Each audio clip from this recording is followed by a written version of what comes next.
Bonsoir les amis, bienvenue dans ce nouveau numéro du club. Nous sommes ensemble pour débriefer ce qui s'est passé vendredi dernier, bien sûr. Le tirage au sort de la Coupe du Monde 2018. On parlera aussi de ce qui se passera cette semaine à partir de samedi, à partir de jeudi, l'ouverture de la Coupe du Monde, mais samedi l'entrée en lice du Wydad de Casablanca en Coupe du Monde des clubs. Il sera question aussi de la crise, l'éternelle crise déjà maintenant du Raja de Casablanca. Amin Rahmani, bonsoir. Bonsoir Jalel, bonsoir les amis. Reda Alali, bonsoir. Bonsoir, bonsoir à vous. Petit mot juste avant, excuse-moi, une petite note de service avant de démarrer. On avait une requête au nom de beaucoup de gens qui nous ont contactés, à travers les réseaux sociaux également dans la rue. Même chez moi à la maison, ma femme. Oui, alors tu peux transmettre la requête. C'est quoi la requête? Que tu arrêtes de te déplacer pour les tirages au sort concernant le Maroc. Voilà. Pourquoi? Pour un résultat pareil, tu restes chez toi, tu peux couvrir les matchs autant que tu veux, mais avant les tirages au sort, tu restes chez toi. Voilà. Pourquoi? C'est un très bon tirage au sort et je vais vous expliquer pourquoi. Il faudra d'ailleurs C'est pas moi qui parle, hein. C'est Hervé Renard et on va le voir. De toute façon, on aura l'avis d'Hervé Renard, de Patrice Baumel, de Hadji sur ce tirage au sort. De toute façon, les Lions de l'Atlas, c'est que dans des matchs pareils qu'ils arrivent à se surpasser. Transcender. Et se transcender. Tout de suite, le sommaire du club, c'est parti.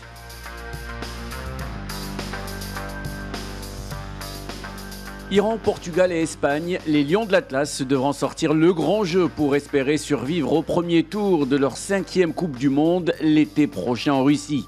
Mission difficile certes, mais Hervé Renard et les siens semblent très confiants. Le Raja, toujours dans le flou, malgré le sacre en Coupe du Trône, les joueurs ont entamé une grève depuis plusieurs jours. Ils réclament que soient versées les primes promises et l'entraîneur, Garrido, est lui très remonté contre ses dirigeants mais aussi ses joueurs. Le Wydad de Casablanca entame cette semaine sa participation au mondial des clubs. Ce sera samedi face aux Mexicains de Pachuca. Le club a suivi les préparatifs des hommes de Houssine Ammouta à ce grand rendez-vous. Voilà donc un Wydadi à ma gauche, Amin Rahmani, qui se prépare à participer à une Coupe du Monde des clubs.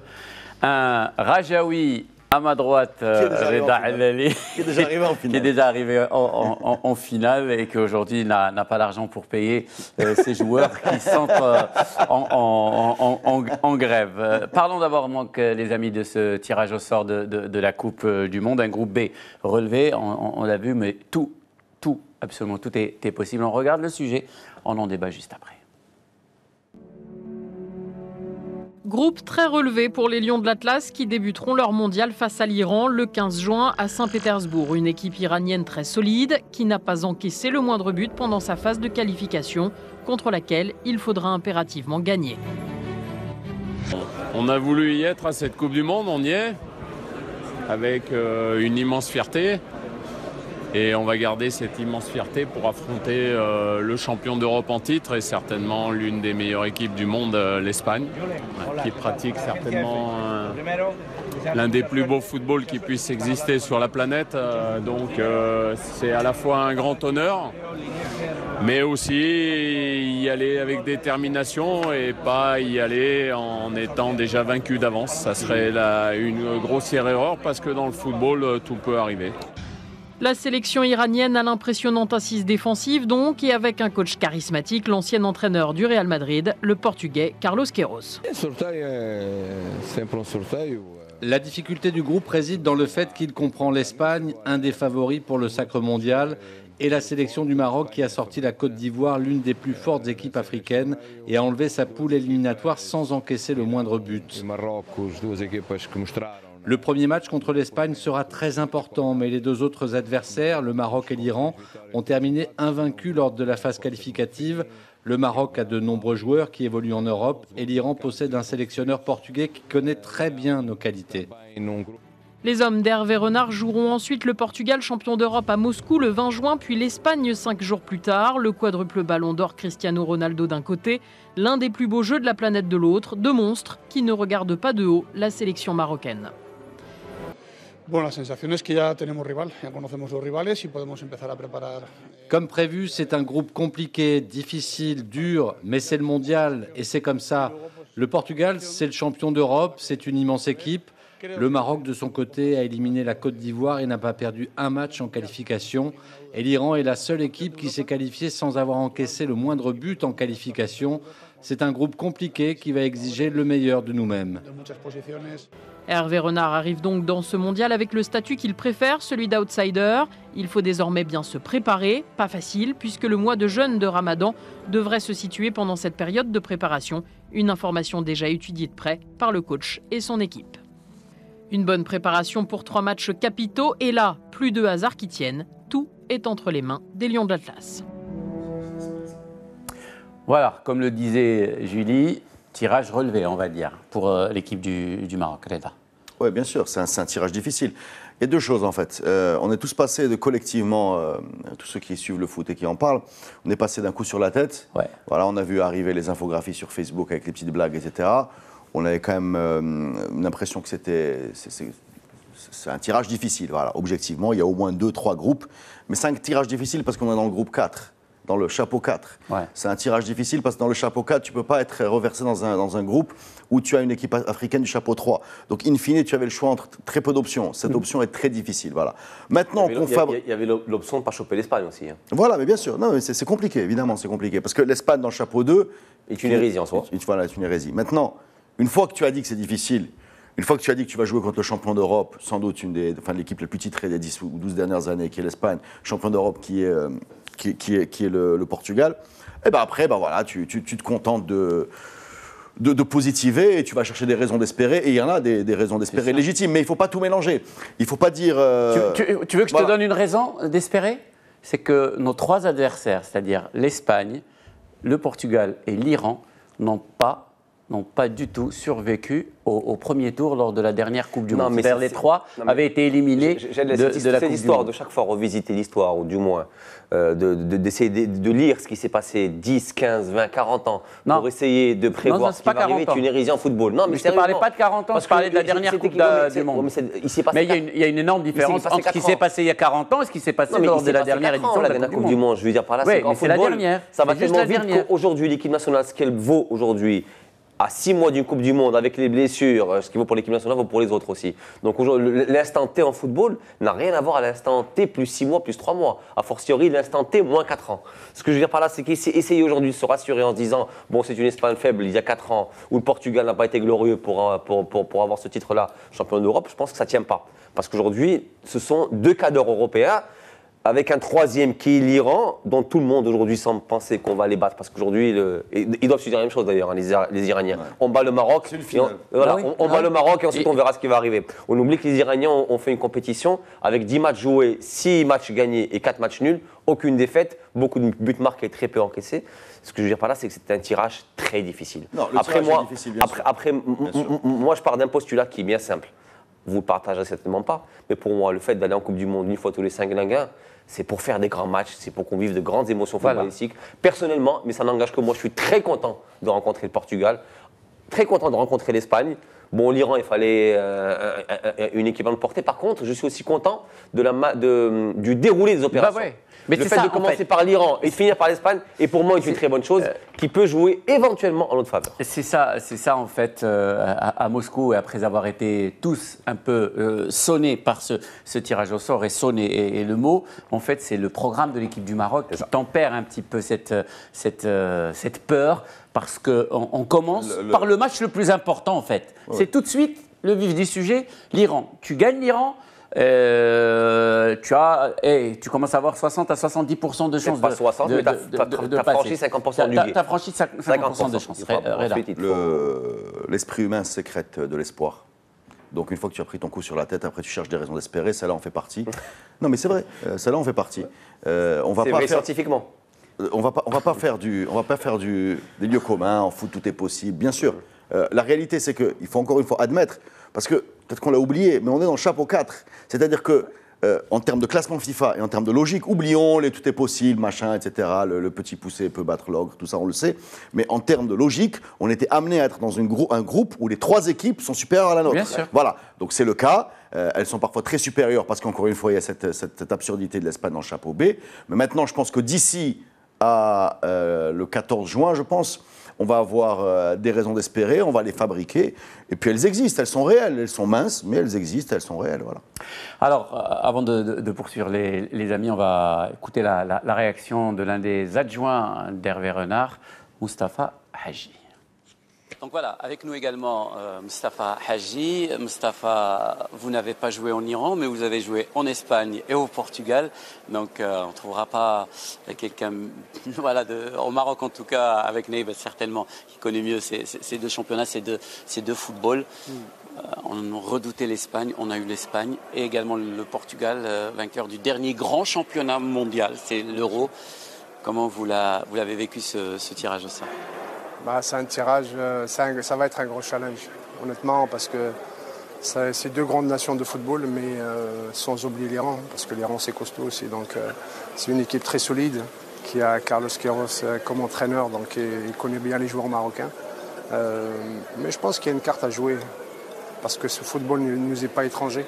Donc on a quand même beaucoup de joueurs qui sont passés par l'Espagne, qui évoluent encore en Espagne. Ouais. Et puis notre football un peu ressemble à celui de Portugal et l'Espagne. Donc c'est pas un football où il va y avoir on va avoir un problème athlétique ou quoi que ce soit. Je pense que c'est deux équipes qui sont patientes, qui jouent au football. Donc on a des joueurs qui peuvent répondre à ce jeu-là. Donc maintenant, il ne faut pas partir pessimiste. Ouais. Là, honnêtement, je suis confiant. Je suis confiant parce qu'on a une équipe. Et vous savez, en général, le collectif prend toujours le dessus. Ouais. Et aujourd'hui, l'équipe nationale a trouvé un âme. On est sur une dynamique extraordinaire. Et puis aujourd'hui, on a fait le plus dur. Je crois que le plus dur a été fait depuis un petit moment. On arrive, la compétition, on la joue. La Coupe du Monde, il faut la jouer. Qui que ce soit qui en fasse, que ce soit l'Allemagne, l'Angleterre, France. Donc aujourd'hui, on tombe l'Espagne, le Portugal. C'est du football qui ne nous est pas étranger, donc c'est à nous de faire le travail. Mais le plus compliqué, je pense, honnêtement, c'est la période du Ramadan. Ouais. Parce qu'il va falloir faire la préparation. Et c'est là que ça se complique un petit peu, parce que donc, il va falloir qu'on gère énormément l'entraînement pour ne pas tirer sur les joueurs, pour éviter les blessures. Et l'avantage, c'est qu'on joue contre l'Iran le premier match. Ouais. Donc, ils seront un petit peu dans la même situation. Voilà, donc jamais, honnêtement, mais c'est bien de pouvoir jouer l'Iran sans les sous-estimer, parce que ça va être la guerre, ça va être notre finale avant quoi que ce soit. Donc ce premier match, ça va être une finale. Si on le gagne, on a pratiquement acquis j'en suis sûr. Personnellement, c'est ce que je pense. Si on gagne ce match, on a acquis notre qualification. Voilà, donc il est d'accord avec nous, en tout cas nous on est d'accord avec lui. Il a à mon sens le raisonnement et le déroulé le plus logique qui soit. Peut-être sur la fin, je ne suis pas trop d'accord sur la toute dernière phrase. Quand il dit que si on gagne, on a acquis la qualification, c'est pas vrai. Je pense qu'il faudra aller chercher au moins un deuxième bon résultat. Maintenant, il a raison sur tout ce qu'il dit. Si on perd, on a acquis le billet retour. Oui, le billet retour, certain. Maintenant, effectivement, je pense qu'on est qualifié à 50% si on gagne. Maintenant, là où il a fortement raison, effectivement, c'est sur 2-3 points. On va essayer de les dire rapidement. La préparation. Parce qu'au-delà du Ramadan, c'est qu'il faut arriver le plus frais possible avec le moins de blessures possible. C'est très important. On l'a vu à la CAN. La difficulté pour nous, cette CAN, la CAN précédente, c'est d'avoir perdu 5 joueurs, tout le secteur offensif, en fait, avant d'aller à la compétition. Là où il a raison aussi, c'est que nous allons rencontrer des équipes avec un style de jeu qu'on connaît bien, parce qu'on a quand même beaucoup de joueurs qui évoluent dans ces championnats-là. Et une dernière phrase, on nous a toujours martelé, ou en tout cas la rue marocaine est unanime pour dire que nous avons une équipe qui est beaucoup mieux outillée pour jouer l'Europe que pour jouer l'Afrique. Là, je pense qu'on va avoir l'occasion de démontrer ou pas. L'Europe avec, bien sûr, ce qui se fait de mieux, bien sûr, la Liga espagnole, le championnat le plus suivi certainement au Maroc. Le championnat où évoluent déjà 7 joueurs marocains qui sont retenus, en tout cas qui devraient être retenus par Hervé Renard pour cette Coupe du Monde et qui évoluent en Liga. Deux choses. Un, Carlos Queiroz, on l'a déjà croisé quand il était sélectionneur d'Afrique du Sud à la Coupe d'Afrique 2002 au Mali. Et à l'époque, il nous fallait un point pour... Oui, mais je m'en rappelle parce que s'était posé avec lui, je te rappelle. Avec Jalal aussi. Oui, avec Jalal aussi. Ouais. Donc c'était le fameux troisième match qu'on perd 3-0, je pense, contre l'Afrique du Sud, alors qu'on doit passer... Avec Akram Romani comme arrière-gauche. Voilà, et avec... oui, bref. Oui. Bref, donc on est éliminé au premier tour. Juste pour l'anecdote et pour savoir... les parcours incroyables, ces techniciens. La deuxième chose, j'ai envie de dire, voilà, la première c'était Carlos Queiroz, la deuxième j'ai oublié. Donc, je traverse un mauvais moment. Et en tout cas, cette équipe du Maroc, donc, et on l'a vu à travers les réactions de tous les joueurs, les internationaux marocains, et avant que tu t'en rappelles, Reda, tout le monde est confiant. Tout le monde est confiant, vraiment. Moi, j'ai vu les réactions de Belhanda, de Fajr, de beaucoup de cadres. Il y a un discours.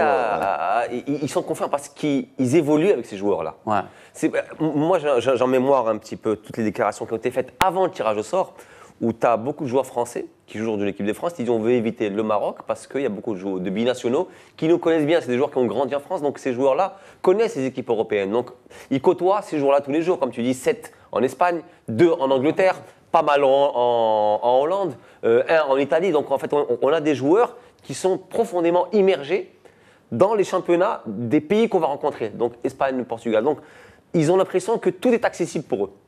Mais ils occultent le passé récent de ces équipes. On oublie que l'Espagne, c'est peut-être l'une des plus belles équipes de ces 20 dernières années de football européen. Et le Portugal est champion d'Europe en titre. Donc ça va être compliqué, mais je peux comprendre que les joueurs soient contents, limite, de retrouver ces clubs-là, ces équipes-là, pardon, parce que voilà, c'est leurs cousins qui vont les retrouver en quelque sorte. Il y a un discours qui est convenu, on est obligé on est obligé de positiver, surtout au niveau de ses responsables, c'est des capitaines d'équipe, des membres de staff, des entraîneurs, c'est quand même des gens c'est un discours qui est convenu, ils vont tous dire la même chose d'ici à la Coupe du Monde. La réalité, c'est que tous ceux qui sont très heureux de jouer l'Espagne, tu leur aurais donné à la place la Suisse, été encore plus heureux. Mais bon, ils sont obligés, on est obligé de dire ça. D'ailleurs, on le voit, excuse-moi par rapport à ça, on voit la grimace que fait Renard. Mais évidemment, c'est un coup sur la tête. On a tous pris un coup sur la tête. Parce que tout le monde disait avant le tirage au sort que s'il y avait une sélection à éviter, c'est bien celle-là. Et ça tombe les Allemands l'ont dit, les Français l'ont dit. Tout le monde l'a dit. Voilà, donc c'est un coup sur la tête. Maintenant, il faut aussi rappeler 2 ou 3 petits points qui sont...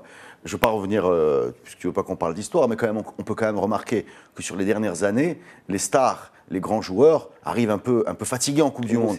On n'a quand même pas vu des très grandes Coupes du Monde au point de vue technique. On a vu plus d'équipes que d'individualités. Alors on va parler de Messi qui porte l'Argentine en finale, mais en même temps... Sauf l'Allemagne.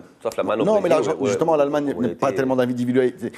Donc c'est-à-dire que c'était mon deuxième point que j'avais oublié et que maintenant je vais annoncer fièrement. À partir de maintenant, je suis un supporter acharné du Real et du Barça. C'est là un cas rare au Maroc. Voilà. J'ai envie qu'ils jouent la Ligue des Champions jusqu'à la prolongation finale, qu'ils fassent la finale de la Coupe du Roi, aller-retour au péno, et que je tire la bourre en Liga jusqu'à la dernière minute du dernier match. Comme ça, ils arrivent un petit peu fatigués devant nous en juin, et merci. Alors, carton jaune. Fatigué. Pour le manque de fair play de Reda Hallali. Nous, on aimerait bien que cette équipe Tu sais que j'allais faire pire que lui. Mais quand j'ai vu ta réaction, je crois que je vais m'abstenir.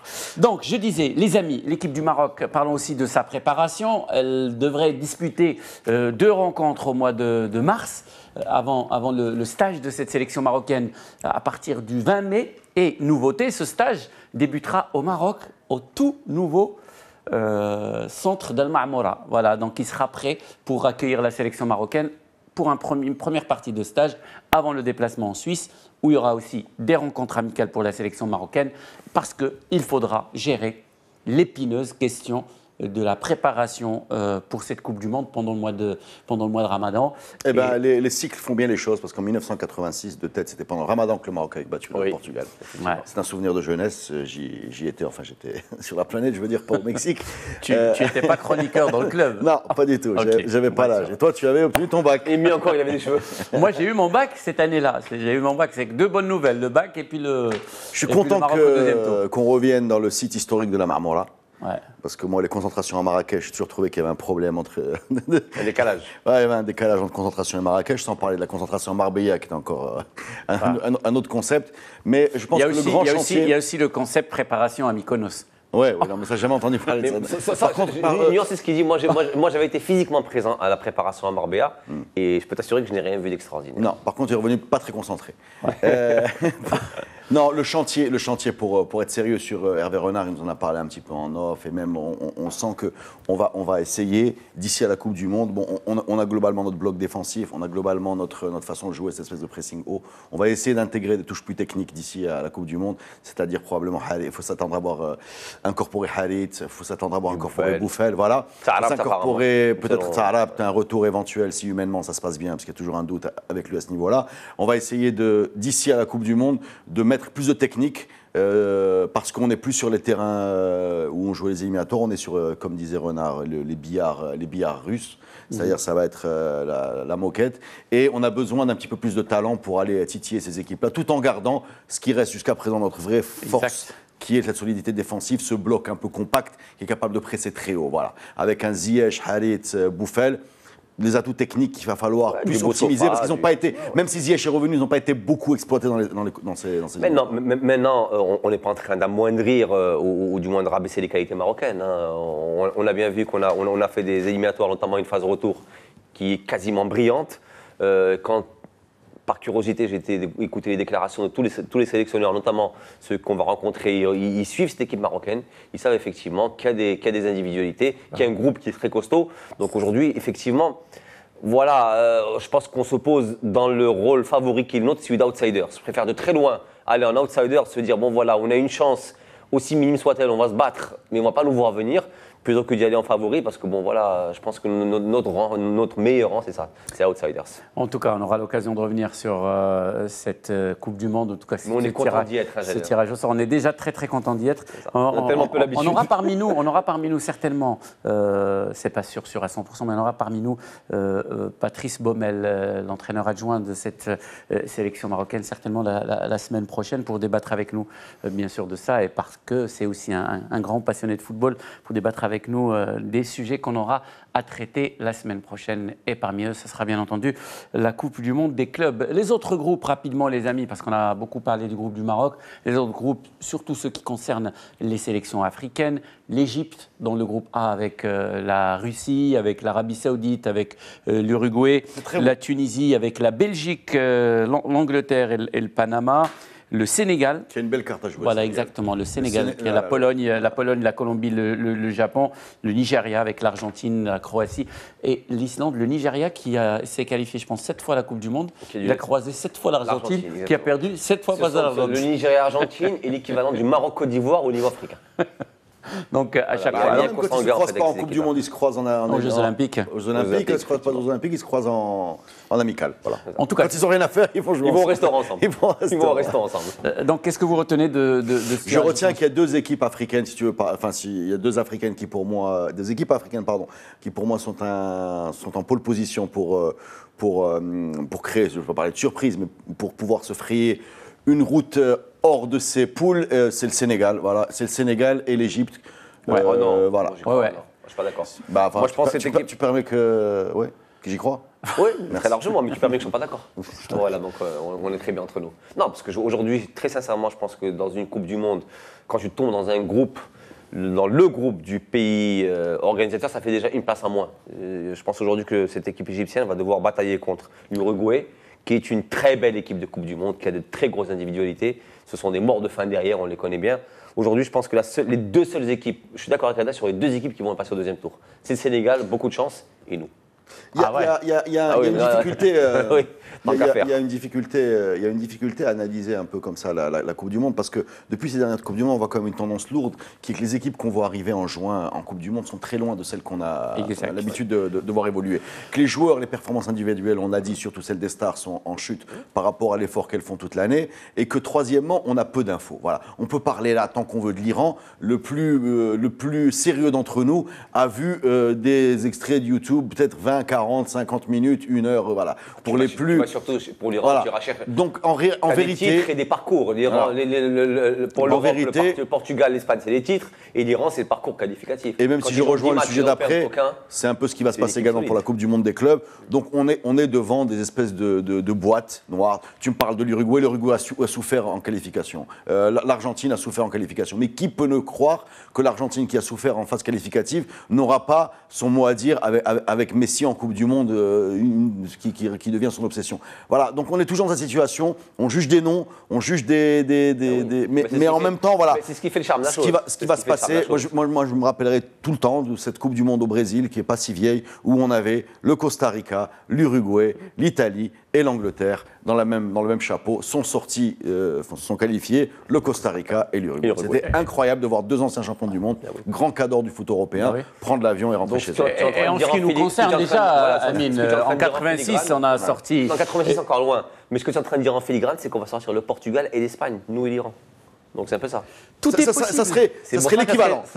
Voilà, ça ne serait pas. C'est pour ça que cette Alors bien Coupe du sûr, Monde ça est nous ferait plus formidable. plaisir parce qu'on n'est ni costaricain ni uruguayen, mais à l'échelle européenne, c'est le même choc. Ça a été le même choc à 4 ans. En tout cas, les amis, pour avoir un bon tirage au sort, moi j'ai pensé à 2 scénarios. D'abord, il ne faut pas qu'il y soit, et il faut avoir un entraîneur qui s'appelle Didier Deschamps. Parce que lui, par contre. Effectivement, c'est incroyable parce que. Non, mais d'autant plus incroyable, c'est que tout le monde en parlait une semaine avant. Oui, il fallait suivre les réseaux sociaux, les sites des. C'est juste pas possible. C'est incroyable. Mais moi, j'ai l'impression quand même que ça dépasse Deschamps, parce que la Coupe du Monde de 98 avec Aimé Jacquet, c'était également très très clément au premier tour. Si tu te rappelles, c'était de tête l'Arabie Saoudite, l'Afrique du Sud et le Danemark. Voilà. Voilà, tant mieux pour eux. En même temps, n'oubliez pas, j'écoutais un expert français qui expliquait quelque chose qui était intéressant. Je voulais vous le rapporter. Sur Riolo ? Non. Non, je pense que c'était Eric Dimeco, si je me rappelle bien. En fait, il y a des équipes comme la France, l'Espagne, qui sont préparées pour aller au bout. C'est-à-dire que leur préparation, elle est faite sur le mois de compétition qui suit. Voilà. Et elles vont rencontrer, dès les premiers matchs, des équipes qui sont préparées sur les 15 premiers jours. C'est-à-dire qu'en termes d'explosivité, le fameux pic de forme qu'aimait bien nous décrire Rachid Taoussi. Voilà. Et donc, ils se retrouvent avec des équipes qui, pour une, sont à 100% et d'autres doivent passer même si elles sont à 80%. C'est pour ça que ce premier tour aura de la casse, comme c'est de plus en plus le cas, malgré les statuts des équipes, et c'est ce qu'on voit sur les dernières Coupes du Monde. Voilà, avant de finir cette première partie du club consacrée à cette Coupe du Monde, je vous propose maintenant justement la déclaration, l'entretien que nous a accordé Patrice Baumel, juste après ce tirage au sort. Ok, donc Patrice, il y aura ce mondial, mais il y aura aussi la préparation mondiale. Et c'est une Coupe du Monde qui va intervenir juste après le Ramadan. Vous êtes responsable de la préparation des joueurs à cette Coupe du Monde. Est-ce que vous avez déjà eu dans votre carrière à gérer une situation pareille et comment vous pensez le faire? Alors, ça m'est arrivé à 2 reprises, déjà avec la sélection, lorsque au mois de juin on s'est regroupé pour les 2 matchs contre la Hollande, un match amical et international et le match du Cameroun pour les éliminatoires. Ça m'était arrivé également lorsqu'on était à l'USMA d'Alger, où on a eu une préparation de début de saison, pareil, c'était en plein mois d'août, donc nous connaissons. Ça m'est arrivé aussi de faire le Ramadan avec les joueurs pour vivre la chose et ça rapproche aussi, ça soude. Donc il y a des aspects dans le sport de haut niveau qui sont négatifs. Tout ce qui est bien sûr alimentation et hydratation. Et puis il y a des valeurs aussi de rassemblement, de solidarité psychologique, de croyance. Et c'est pour ça que c'est du 50-50. On va bien se préparer. Et puis par le hasard des choses, on rencontre une équipe musulmane, l'Iran, qui sera dans le même état que nous. Donc ça va nous permettre de démarrer la compétition à 50-50 aussi. Donc je pense que ça tombe très bien et je pense qu'on va profiter de ce Ramadan pour encore plus être regroupés et être solidaires ensemble. Et voilà, donc ça ne sera pas quelque chose qui va être négatif, même si dans un premier abord ça peut l'être face à une Coupe du Monde, mais on va faire le nécessaire. Je vous fais confiance. Merci.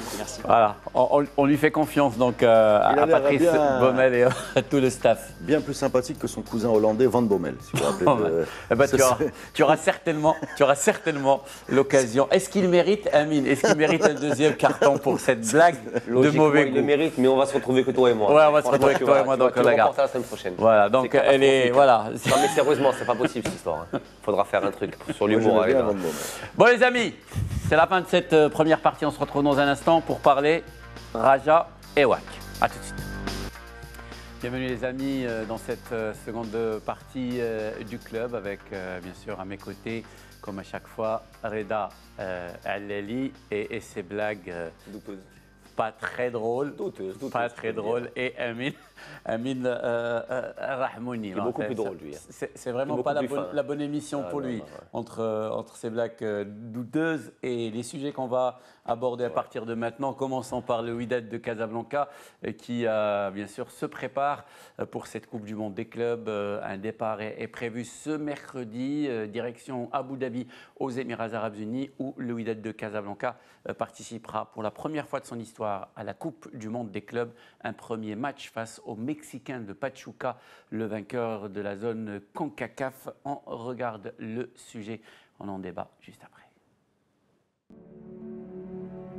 Dernière ligne droite avant d'entamer sa première participation à la Coupe du Monde des clubs de la FIFA, le champion d'Afrique 2017 aborde ce rendez-vous planétaire avec un plein de confiance, malgré quelques soucis d'infirmerie, avec les blessures de deux pièces maîtresses que sont les attaquants Ounagem et Haddad, et qui risquent d'être justes physiquement pour cette Coupe du Monde.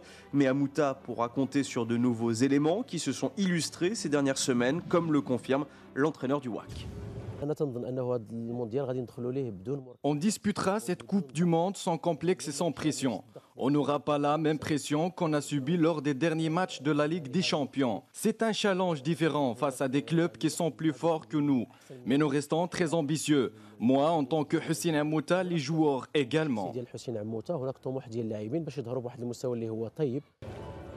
Confiance également du côté des joueurs, malgré la difficulté de la tâche, à commencer par ce premier match face aux champions de la zone CONCACAF, les Mexicains de Pachuca, des habitués du mondial des clubs, Amin Tirizioui et Jamal Haït Ben Hider. Je pense aller le plus loin possible, donc faut partir avec cette ambition-là, toujours avec cette idée-là. Après, c'est des matchs à phase éliminatoire directe, donc sur ce genre de tournoi, tout est possible. C'est aller le plus loin possible. Si on est là-bas, c'est qu'on le mérite. Donc maintenant, c'est à nous d'aller le plus loin possible, en prenant beaucoup de plaisir et en donnant une grande image du Wydad et du Maroc.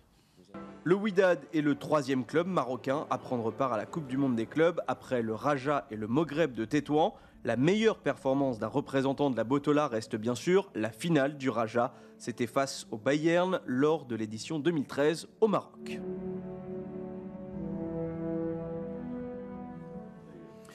Ça rappelle des souvenirs. Amine, donc, dans quel état d'esprit se trouve aujourd'hui le Wydad de Casablanca? Il y a eu ce sacre au niveau continental, ce match face à Al-Ahly, et depuis, le Wydad s'est un petit peu cherché, on va dire. Mais ces deux derniers matchs, ces deux dernières victoires l'ont relancé un petit peu en Botola, 3 victoires même, voilà. Et aussi l'autre bonne nouvelle, c'est que les joueurs qui n'étaient pas beaucoup utilisés, qui ont confirmé, et notamment Lucas Aoulet. Tu as tout dit, je crois qu'on peut partir. Ouais. Non, mais enfin, effectivement, dans quel état d'esprit, il est formidable l'état d'esprit. On va disputer une Coupe du Monde des clubs.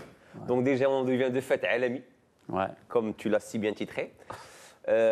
Sinon, ben voilà, enfin, il fallait bien que ça arrive. Mais c'est après avoir gagné une Ligue des Champions. Ça a été le cas pour le Raja aussi. Oui, non, bien sûr. Ça a été le cas pour le Raja. Oui, en 2000, superbe Coupe du Monde des clubs au Brésil. Et moi, je parle des choses récentes. Ouais. Donc, c'est très bien, bien sûr que c'est très bien. Maintenant, la seule interrogation ira au sujet des joueurs qui seront en forme, à savoir Haddad et donc Ounagem s'ils ont récupéré. Ils n'ont pas joué toute cette première partie de saison en Botola, mais effectivement, ils ont été remplacés par des joueurs qui Moi, j'ai comme l'impression qu'on est en train de forcer le retour d'Ounagem. Je ne pense pas qu'il ne faut. D'ailleurs, Amouta, il a dit qu'il va peut-être jouer 10-15 minutes s'il est en forme. Mais je pense que c'est très risqué. D'ailleurs, le jour où on a tourné ce reportage, c'était la première journée où Ounagem est revenu reprendre la course. Il a fait une petite apparition sur la pelouse d'entraînement et puis il est parti à la salle. Donc je pense qu'il faut beaucoup plus de temps avant de... Au-delà de ça, aujourd'hui, il y a un groupe qui est beaucoup plus élargi parce qu'il y a plein de joueurs effectivement qui ne jouaient pas, qui aujourd'hui ont été incorporés, réintégrés par Amouta. Maintenant, c'est une Coupe du Monde des clubs qui va se jouer au coup par coup. On n'est pas sur une compétition, même si elle dure 10-15 jours, on est sur une compétition où si tu joues un match, si tu te loupes, tu rentres chez toi. Ouais. Donc aujourd'hui, je pense qu'Amouta a ses plans bien en tête. Il a préparé des joueurs pour être prêts En dépit de Ounajem ou Haddad, je pense qu'aujourd'hui, il y a un groupe qui s'y met à gagner. 3 victoires d'affilée en Botola, ça rassure, quoi qu'on dise. Et puis encore une fois, je pense qu'il n'y a pas grand-chose à dire. Tu joues une Coupe du Monde des clubs. Donc aujourd'hui, les yeux du monde entier, qu'on le veuille ou pas, seront braqués sur toi. Parce que tout à l'heure, Reda disait une chose qui est très vraie, c'est une compétition qui est un peu minorée au niveau européen, mais qui vaut beaucoup dans le reste du monde, et notamment au niveau sud-américain. Ouais. Donc effectivement, aujourd'hui, c'est une compétition qui commence à compter, dont on attend beaucoup de la part du Wydad, parce que, quoi qu'on dise encore une fois, il y a l'effet miroir. Le Raja a fait une finale. J'espère véritablement que le Wydad ira au moins jusqu'en finale. Et pourquoi pas le titre? Aïe, aïe, aïe, aïe, aïe. Ça, c'était la déclaration qui m'a étonné. Mais si on ne rêve pas passer au deuxième tour de la Coupe du Monde en juillet prochain, pourquoi on rêverait pas Est-ce qu'on a, dans la première partie de l'émission, parlé de titre de champion du monde pour le Maroc? Mais passer un deuxième tour qui vaudrait un titre pour nous. Ah bah non, on va passer un tour. Non, mais c'est mon droit, c'est quand même mon droit de rêver un titre. Mais c'est ton droit de supporter, c'est pas ton droit de consultant à la télé. Tu es en train de t'adresser à des... Ton droit de journaliste télé te fait dire que tu vas battre le Portugal et passer au deuxième tour en dépit de deux. Alors, c'est pourtant ce que tu rêves, toi aussi, non? Non, mais j'ai dit, toi, tu es en train de dire que le Wydad peut aller l'effet miroir, comme le Raja, aller jusqu'en finale de la Coupe du Monde des clubs. Il n'y a pas que le Raja qui l'a fait, le TP Mazembe également.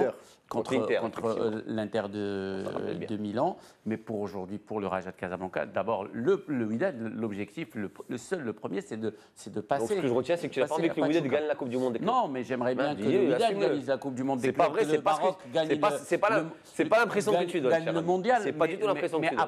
Tu avais l'air outré de ma position. Non, mais parce qu'elle n'est pas. Elle est irréaliste. Elle est irréaliste. Mais c'est la beauté du foot, mon ami. Reda. Moi, je suis allé chercher des informations sur Pachuca pour avoir des choses intéressantes à dire, parce que je savais que mon ami allait s'occuper du WAC. Non, juste un petit mot sur Ounajem. D'après ce qu'on dit, en général, ça dépasse le cas Ounajem, il y a à peu près autant de temps pour retrouver son niveau que de temps qu'on reste immobilisé. Ouais. Donc voilà, donc ça même, faut pas t'attendre à un grand Ounajem. En Coupe du Monde des clubs. Maintenant sur Pachuca, donc 5e Ligue des champions de la zone CONCACAF, club mexicain, et les clubs mexicains écrasent cette compétition. Ouais. D'ailleurs la finale était contre les Tigres de Monterrey où il y a Gignac, donc c'est encore un derby. C'est systématiquement des clubs qui viennent en Coupe du Monde, c'est systématiquement des clubs coriaces. J'ai un gros souvenir de Monterrey de la Coupe du Monde 2013. Voilà, et en même temps... Ils font le meilleur match contre le Raja. Ouais, ils font un très bon match. Monterrey est très coriace. À l'époque, il y avait Delgado, qu'on avait vu aussi à Lyon. Ouais. Mais maintenant, pour revenir à votre petite querelle, disons que la Coupe du Monde des clubs, c'est 3 matchs. Quoi. Voilà. La Coupe du Monde, c'est 7 matchs. Donc, il y a 2 problèmes qui n'existeront pas. Un, c'est d'être pris à la légère parce que les Mexicains sont prévenus. Les Mexicains ne sont pas les mêmes que ceux qui ont été surpris par le Raja, ne sont pas les mêmes non plus que des clubs qui arrivent en prenant cette compétition à la légère. C'est une compétition majeure, ils vont être accompagnés par le supporter. Et le deuxième écueil qui n'existe pas, c'est d'avoir un WAC friable. Je crois que le WAC est solide. Je crois que c'est une équipe qui va être très très compliquée à battre. Je ne sais pas si ça va passer, je le souhaite, mais je ne suis pas convaincu que ça soit une équipe dont les gens sont contents d'affronter. C'est-à-dire, voilà, c'est un os. Voilà, c'est un os parce que c'est une équipe qui a fait peur en termes de bloc défensif à peu près à toute l'Afrique depuis l'été. La beauté du football, aujourd'hui, voudrait que dans des moments comme ça, des moments historiques, nous ayons des consultants rajaouis beaucoup plus confiants que des journalistes qui n'ont pas de bord. Et je trouve ça formidable. En tout cas, l'équipe de Pachuca, que bien sûr nous a un petit peu décrit Reda Allali, c'est une équipe qui est en très mauvaise posture. Ils sont 12e. Voilà, exactement, ils sont 12e. Ils ont été éliminés du championnat mexicain. Le WAC est quoi, 8e Oui, sauf que le WAC, il a encore des matchs en retard. Et que cette équipe de Pachuca, c'est aussi une équipe de vieux briscards. Je pense que le gardien de but, il a 44 ans. Et c'est, voilà, ça reste... Exactement, ça reste aussi jouable pour le Wydad de Casablanca, qui se base bien sûr sur sa force. On a l'impression, on est devenu comme, on est devenu le catenaccio de l'Afrique, parce que notre force, que ce soit en équipe nationale ou au Wydad, c'est la défense.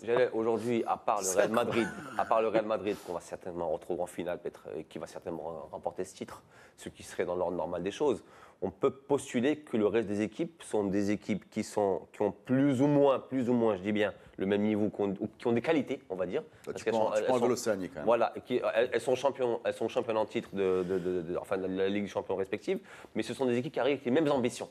Ouais. Voilà. Donc aujourd'hui, ce sont des équipes qui seront difficiles à battre tout autant qu'elles sont. Que ce soit le Wydad ou Pachuca. C'est pour ça que je peux estimer que je pars avec beaucoup d'appréhension, mais aussi beaucoup de confiance. Ouais. Parce qu'en face, ça sera pareil. Et on ira en finale, Inch'Allah. Je veux juste contredire Amine sur un point. Je pense que c'est une compétition qui n'a pas réussi à s'installer. Voilà. C'est une compétition qui n'a pas réussi à s'installer. D'ailleurs, ils sont en train de réfléchir à une nouvelle formule avec plus de clubs européens.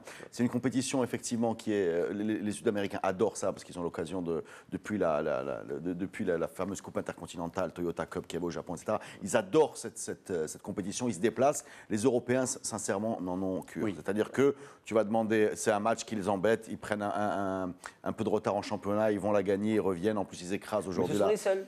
Non, mais je finis. Et je dis juste que on se retrouve, on a eu des poules en 2000 quand c'était la première partie. On a eu ensuite, ça a disparu, maintenant on est dans une espèce de coupe bizarre avec un tour préliminaire. Moi je pense que c'est une compétition qui devrait... trouver sa place parce qu'elle est belle, voilà. Elle est belle. C'est beau que des clubs puissent s'affronter dans une compétition officielle intercontinentale. Je suis même pour, je vais aller encore plus loin, que les champions de la Ligue des champions de la CAF, d'Afrique ou de la CONCACAF, pourquoi pas, jouent même la Ligue des champions européenne. Je suis pour ce genre de choses. Je trouve que ça serait beau qu'il y ait une vraie compétition entre des clubs qui sont quand même ce qui fait vibrer les clubs au quotidien et qu'on n'attende pas systématiquement les Coupes du Monde et les compétitions nationales pour avoir l'occasion de se mesurer. Mais je ne pense pas que cette formule-là, celle qu'on a eue les 5-6 dernières années, soit suffisante pour générer cette passion, je pense, au niveau mondial, y compris européen. Voilà. Je suis entièrement d'accord. C'est-à-dire que sur les compétitions continentales qu'on joue, on passe notre temps à jouer avec les mêmes équipes. Wydad va rencontrer l'Ahli, le Mazembe, le Raja, on ira contre l'Espérance. Et c'est valable aussi en Europe. C'est valable en Europe. Donc la beauté de cette compétition fait que nous avons un vrai football mondial. Il faut l'installer. Voilà, tel qu'il devrait l'être. Que le Real vienne face de matchs. Et je vais des rêveurs, les amis, parce qu'en Europe, le projet, laisse-moi finir ma phrase. Le projet, c'est qu'il y ait une Super League, c'est-à-dire que les mêmes clubs, les riches, ne jouent contre eux. Ils n'ont absolument rien à voir avec Karabakh et compagnie. Ça date ma dernière phrase. Et moi, je trouve ça très beau parce qu'effectivement, c'est l'essence même de ce sport-là qui est mondial, qui est le sport le plus populaire du monde. Maintenant, si ces équipes européennes tout comme, excuse-moi, je rêverais un jour, c'est un rêve, je ne suis pas dans la réalité, je rêverais qu'un jour, l'Espagne ou le Portugal, qui participent à toutes les Coupes du Monde, viennent se cogner les matchs au Gabon et les matchs au Cap-Vert, et on va voir s'ils vont se qualifier aussi, on va voir s'ils vont se promener. Juste un espèce de grand tirage au sort mondial. Pour aller en Coupe du Monde. Oui, exactement, pour aller en Coupe du Monde. 180 pays qui deviendraient 32. Voilà. Maintenant, je finis ma phrase. Moi, je trouve ça magnifique. Et si, effectivement, ces équipes européennes sont embêtées à venir disputer ce genre de compétition pour les quelques raisons que tu as citées, qu'elles restent chez elles. Voilà. Alors moi j'ai une dernière chose à dire, juste pour que les gens comprennent un peu l'enjeu qu'il y a. Pourquoi cette Coupe du Monde a eu mal à être installée ? Parce que c'est la FIFA qui l'organise. Et que la FIFA a la main sur les équipes nationales. La FIFA, c'est la seule compétition des clubs qu'elle organise. Et les clubs aujourd'hui sont sous le giron de l'UEFA, qui a les clubs les plus puissants, les clubs européens les plus riches, à sa main. Et évidemment, il y a un petit peu de friction entre la FIFA et l'UEFA. Il y en a une qui veut imposer sa main dans les clubs et l'autre qui veut garder la main sur les clubs. Voilà. Et si on parlait, mes amis, d'un club qui a brillé lors de cette Coupe du Monde des clubs, le Raja de Casablanca, finaliste, 2 participations, ce match magnifique contre le Real Madrid au Brésil, et le Raja aujourd'hui, 3 ans, 4 ans après cet exploit et cette finale de Coupe du Monde des clubs, 4 ans, le Raja aujourd'hui traverse peut-être l'une des plus graves crises de sa carrière. Cette semaine, les joueurs ne se sont pas entraînés. Ça fait 6 jours sans aucune séance d'entraînement pour le Raja de Casablanca. Et l'entraîneur Garrido, qu'on a joint au téléphone, est outré. On l'écoute, on en parle juste après. C'est une situation inacceptable en une équipe de football professionnel et spécialement en une équipe de football professionnel d'un niveau important. Quand j'arrive ici à la préparation, à la période de préparation, il y a les problèmes financiers, qu'il n'y a pas les salaires, que les joueurs font la grève parce qu'il n'y a pas de salaire. Okay, j'ai attendu pour la solution, de parler avec les joueurs, j'ai dit que nous devons faire notre travail et que nous devons réclamer les salaires et nous devons réclamer l'argent. Maintenant, je pense qu'il y a une situation que ce n'est pas acceptable. Je dis que je ne suis pas d'accord avec qu'est-ce que les joueurs font. Nous avons perdu déjà une semaine d'entraînement et je pense que c'est une conséquence terrible pour le rendement de l'équipe. Quel joueur je peux jouer le prochain match avec joueurs qui ne s'entraînent pas? Voilà. Donc, outré, il ne comprend pas. Bien sûr, lui, il s'est toujours mis du côté de ses joueurs, mais il disait d'abord, prenez des avocats, voilà, défendez vos intérêts, mais venez vous entraîner. Parce que c'est votre métier, c'est notre métier à tous. Et il prépare un match, pas à n'importe quel adversaire, face du fait des Jadida, car une petite revanche à prendre, Reda. Pas seulement une revanche, l'équipe en forme, non. En plus. Quand on parle de crise, je crois que c'est ton titre, c'est la crise du Raja. La crise, c'est quoi? C'est un moment où les choses vont mal, au milieu d'un grand moment où les choses vont bien. Il y a un petit moment où les choses vont mal. Donc il y a un côté un peu exceptionnel à la crise.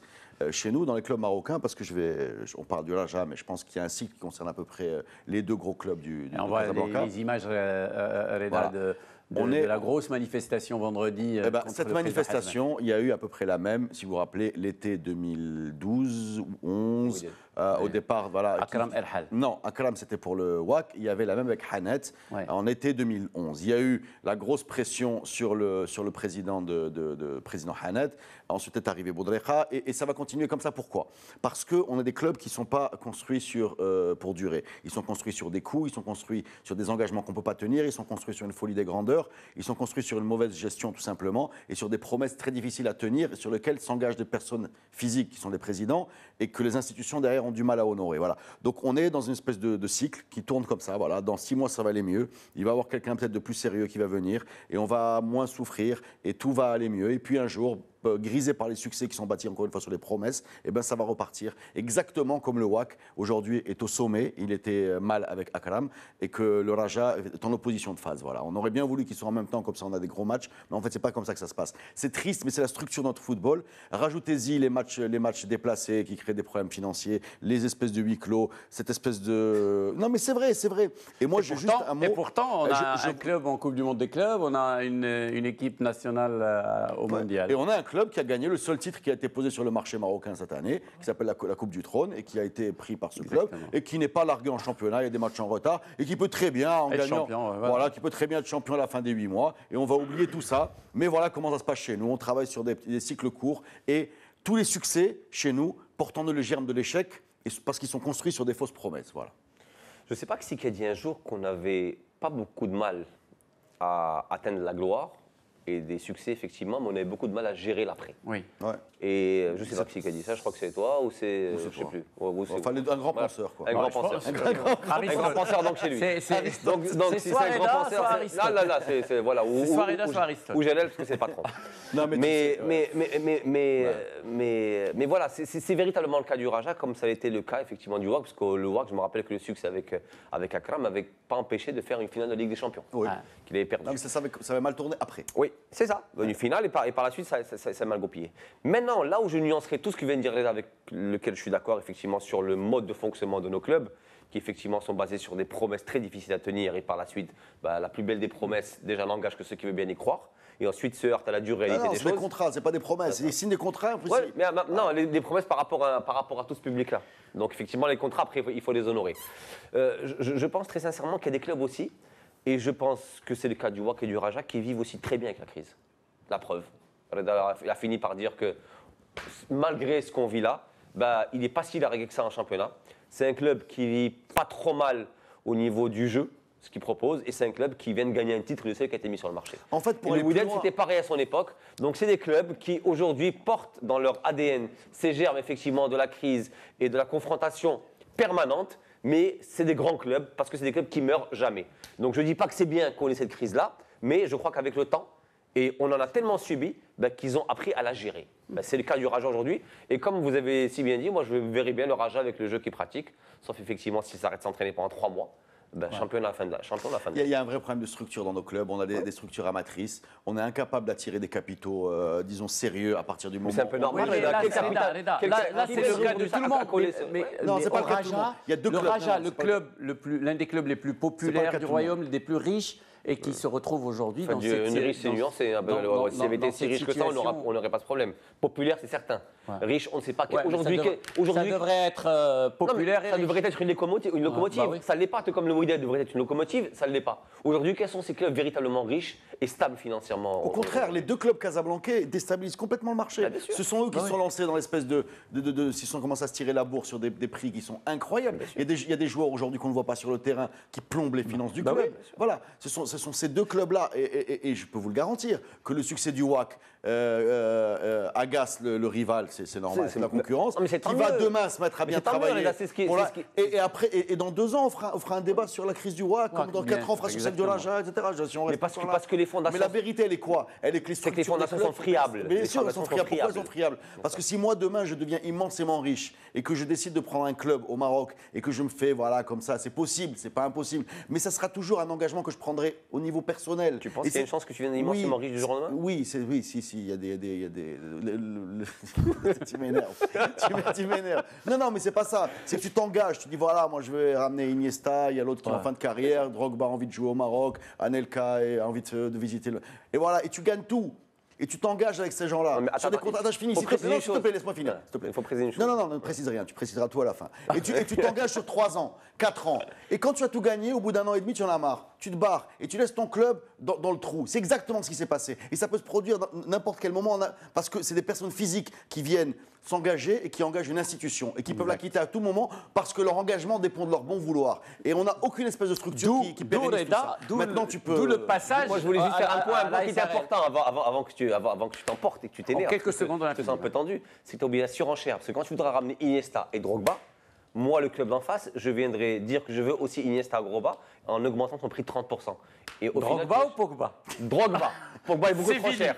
C'est fini. Drogba est beaucoup trop cher. Je vais donner un carton jaune, un deuxième à Reda pour G permanent de marqueur et pour avoir embêté tout au long de cette émission notre ingénieur de et moi son aussi, et moi aussi, le gentil que je suis. Tout ça dirigé de maître par le réalisateur Driss. C'est la fin de cette édition du club. Merci Amine. Merci. Au moins. Allez, on se retrouve la semaine prochaine, les amis. Revenez vers moi. Ciao, ciao.